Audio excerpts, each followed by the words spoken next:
Well friends, in this video we shall start discussing unit number 5, that is reservoir planning.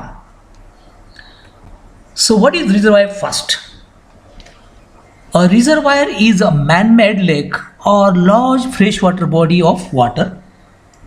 Reservoir is nothing but it is a man-made lake or artificial lake which contains large fresh water. So it is called as a reservoir. So how it forms? When if you show the sketch, in this sketch, so this is the catchment area, all this is the catchment area, and here due to construction of the dam, this is the upward side of the dam and this is the downward side, or this is the upstream and this is the downstream side of the dam. And due to construction of this type of dam, or you can say obstacle, obviously there will be storage of water on this upstream side, and that storage or that pool of water form on this upstream side, it is called as a reservoir. So reservoir is nothing but it is a man-made lake or a large freshwater body of water which is formed due to construction of dam or any type of barrier. So due to this there will be storage of water on this upstream side, and this stored water is called as reservoir. It is also called as pool of water. So water storage reservoirs may be created by constructing a dam across a river along with suitable appurtenant structures. Reservoirs are also meant to absorb a part of flood water and the excess is discharged through a spillway. Reservoirs are single purpose and multi. Reservoir may be single purpose reservoir or it may be multi-purpose reservoir. When it is called a single purpose, when reservoir is meant only to fulfill the needs of irrigation, in that case it is called as single purpose irrigation. If it is used other than this or including this, if it is used for different purposes, then it is called as multi-purpose reservoir. So what are the various purposes which can be solved or fulfilled by this reservoir? So reservoir water can be used for irrigation purpose, it can be used for municipal and industrial water supply, it can be used for flood control, it can be used for hydropower generation, it can be used for navigation purpose, it can be used to develop a recreation center, development of fish and wildlife, soil conservation, pollution control and mosquito control. So these are the various purposes which can be served or fulfilled by reservoir. In that case it is called as multi-purpose reservoir. Hope it is clear, the concept of reservoir. Now coming to types of reservoirs, basically there are two types: impounding reservoir and balancing reservoir. The reservoirs into which a river flows naturally. Impounding or storage reservoirs are intended to accumulate a part of the flood of river for use during the non-flood months. So this impounding reservoir, these are also called as storage reservoir. Why this is called as impounding storage? Because these are meant only to store the water. So whenever there is excess water in the river during the rainy season, in that case that water is stored. During the rainy season, water is stored, and then when there is no water, the same stored water can be used for various purposes, and that's why it is called as storage reservoirs. Now next is balancing reservoirs. Balancing reservoirs are service reservoirs which receiving supplies that are pumped or channeled into them artificially. Balancing reservoirs or service reservoirs which receiving supplies that are pumped or channeled into them artificially.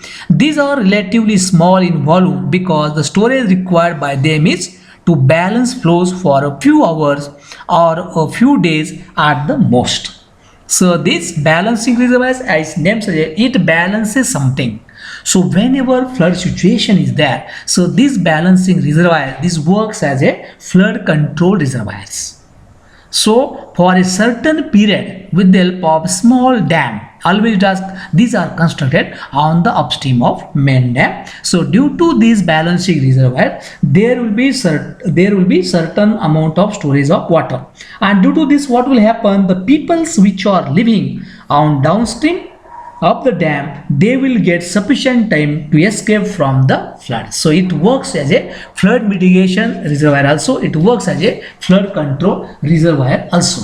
Sometimes it detains the sediment also. If the channels are carrying large amount of sediment, the balancing reservoirs work as a detention reservoir. So they detain the water, they detain the sediment also. So this is about balancing reservoirs. Now coming to investigations for reservoirs. So what type of investigations are to be carried out as far as reservoir is concerned? So mainly there are three types of investigations which are very important in case of reservoir investigation. So very first is engineering surveys, then geological investigations, and then hydrological investigations. So what is this engineering survey? So the engineering surveys are conducted for dam, reservoir and other associated. Topographic survey of the area is carried out and the contour plan is prepared. The horizontal control is usually provided by triangulation survey and the vertical control by precise leveling. So as far as this engineering survey is concerned, topographical survey, topography dictates upon the nature of ground, right? It gives idea regarding up and downs, undulations of the ground. So topographic survey is carried out and then contour plan is prepared. So what for contour plan is prepared? Because with the help of this contour plan, one can get idea regarding the elevations of the ground at certain points, and due to this we can find out the reservoir storage capacity, whether that reservoir site will be capable or not to store the sufficient amount of water. That is determined under this engineering surveys. Now next is geological investigations. Geological investigations of the dam and reservoir site are done for the following purposes. So what are those? To determine the suitability of foundation for the dam, to study the water tightness of the reservoir basin, and to locate the quarry site for the construction of dam.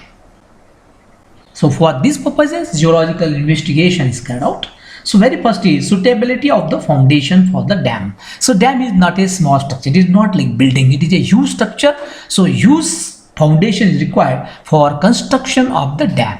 So suitability of foundation is very, very important. So based on the type of the foundation, the type of the dam can be constructed, or based on the type of the dam, certain type of foundation should be available at the construction site. Then and then it will be economical or it will be feasible. Next is water tightness of the reservoir basin. So the reservoir basin should be watertight so that the stored water is not wasted due to seepage through the bed and banks. Right? The purpose of the reservoir is to store the water. So when dam will be constructed, there will be storage of water on stream side, and this reservoir, the base of the reservoir, it should be watertight. Then and then the purpose of the dam or the purpose of the reservoir, it will get served. Otherwise water will get sipped out and one will not get the sufficient amount of water, though rest of the conditions are favorable. Next is location of the quarry site. Now for construction of the dam, large quantities of construction materials such as stones, aggregates, sand, rockfill, etc. are required for construction of the dam. Geological investigations are conducted for location of suitable quarries for stones and borrow areas for soils.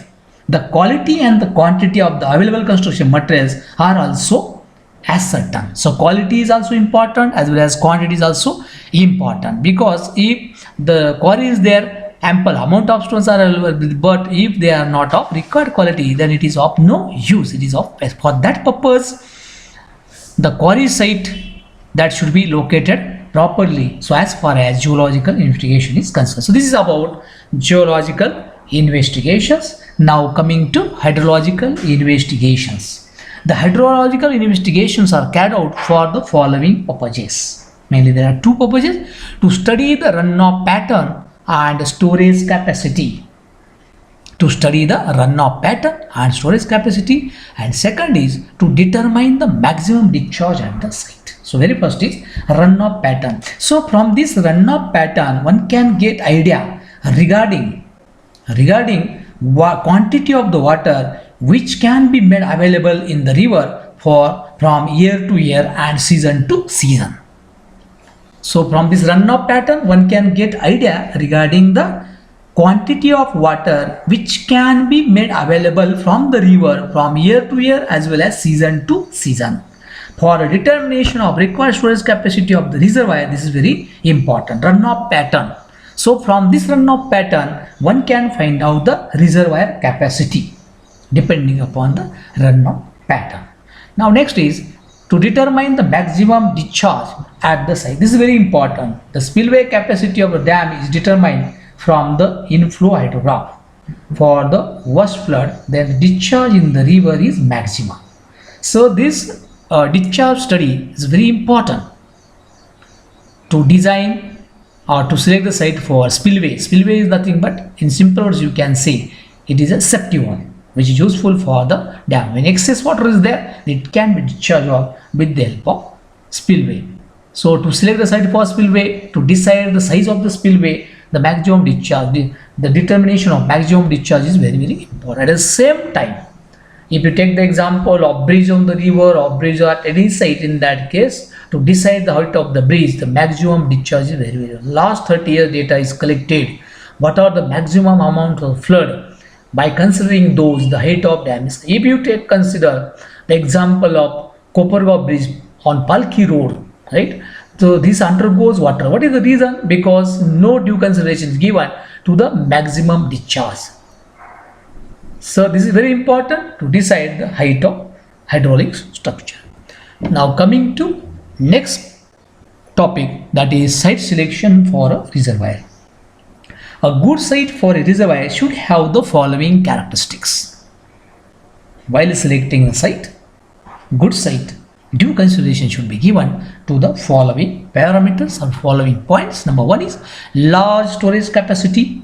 Next is a river valley should be narrow, length of the dam to constructed is less, water tightness of the reservoir, good hydrological conditions, deep reservoir, small submerged area, low silt inflow, no objectionable minerals, low cost of real estate, and site easily accessible. So as far as good site for reservoir is concerned, due consideration should be given to all these parameters. So very first is large storage capacity. The topography of the site should be such that the reservoir has a large storage capacity to store the water. So it depends upon the topography, right? So suitable site for a dam should exist on downstream of the proposed reservoir. There should be good foundation also. There should be good foundation also. Next is a river valley should be narrow. Why this river valley is important? Because if the river valley is narrow, in that case length of the dam to be constructed will be less. If length of the dam is less, and in that case we can increase the height and we can store the sufficient amount of water. Due to this length of the dam, if it is less, in that case the construction will be economical. From economic point of view, this is very important. The length of the dam should be less. How it is possible? If river valley is narrow. If river valley is narrow, in that case the length of dam will be small. Then water tightness of the reservoir. The geological conditions of the reservoir site should be such that the reservoir basin is watertight. The reservoir sites having pervious rocks are not suitable. The reservoir basin having shales, schist, gneiss, granite, etc. are generally suitable. So as far as possible, the reservoir site, the reservoir basin, it should be watertight so that water will not seep through it, water will not leak through it, and the purpose of the reservoir will get served. So what should be the material? As far as possible, pervious rocks are not suitable, isn't it? Pervious rocks are not suitable. So the reservoir basin should have shales, slates, schist, gneiss, granite, because these are strong rocks, right? And it will not allow water to percolate. Next is good hydrological conditions. The hydrological conditions of the river at the reservoir site should be such that adequate runoff is available for storage. Good hydrological conditions mean the hydrological conditions of the river at the reservoir site should be such that adequate runoff is available for storage. The catchment area of the river should give high yield. The catchment area which is contributing to the reservoir, it should give high yield, and there should not be heavy losses in the catchment due to evaporation, transpiration and percolation. So as far as good hydrological conditions are concerned, so adequate runoff should be available to store. The catchment area of the river should give high yield, and there should not be heavy losses in the catchment, maybe due to evaporation, transpiration and percolation. Next is deep reservoir. What is this point? The site should be such that a deep reservoir is formed after the construction of dam. A deep reservoir is preferred to a shallow reservoir because in the former the evaporation losses are small, the cost of land acquisition is low and the weed growth is less. Deep reservoir, while discussing the evaporation, we have discussed that the rate of evaporation is directly proportional to the surface area. So if deep reservoir is there, obviously surface area will be less. The amount of storage of water will be same whether it is a deep reservoir or shallow reservoir. But in case of deep reservoir, the surface area will be less, so evaporation losses will be less and the purpose will get served. Then small submerged area, this is very important. So due to construction of the dam on upstream side, no doubt there will be formation of reservoir and in turn there will be submergence of the area. Couple of hectares of area, couple of square meter of area will undergo water. So as far as good reservoir site is concerned, the submerged area should be small. At the same time, the submerged area should not contain the important places, religious places, monumental, historical and architectural places, so that the acquisition of the land will be economical. Otherwise, what will happen? Due to submergence, if historical places are there, right, monumental places are there, in that case we have to go for rehabilitation, and in that case it will not be economical. Next is low silt inflow. The life of the reservoir is short if the river water at the site has a large quantity of sediment. So this silt content is directly related with the life of the reservoir. So if river or natural flow, it is carrying large quantity of sediment, in that case the life of reservoir will be less. The reservoir should be reservoir site should be selected such that it avoids or excludes water from those tributaries. So while selecting the site, due consideration should be given to this low silt. So whatever tributaries or rivers, or you can say natural nalas, natural streams, these are carrying the large amount of silt, those should be avoided, rather that site should be avoided. Now next is no objectionable minerals. The soil and the rock mass at the reservoir site should not contain any objectionable solubles. Right? What is the meaning of this? No objectionable minerals. The soil and the rock mass or whatever geological conditions are available at the site should not contain any objectionable soluble minerals. If objectionable soluble minerals are there, so definitely the quality of water will get contaminated. The water will get contaminated and the purpose of reservoir will not get served. Then low cost of the real estate. The cost of the real estate for the reservoir site, dam, dwelling, road, etc. should be very less. Next is last parameter is site should be easily accessible. So as far as possible, the site which will get selected for the reservoir, it should be easily accessible. It should have connectivity by roads, railways, and other facilities so that the transportation of material, transportation of labors, and all those things will be economical. In turn, the site will be economical and physical. So this is all about site selection for reservoir, and this is regarding planning of reservoir. Thank you.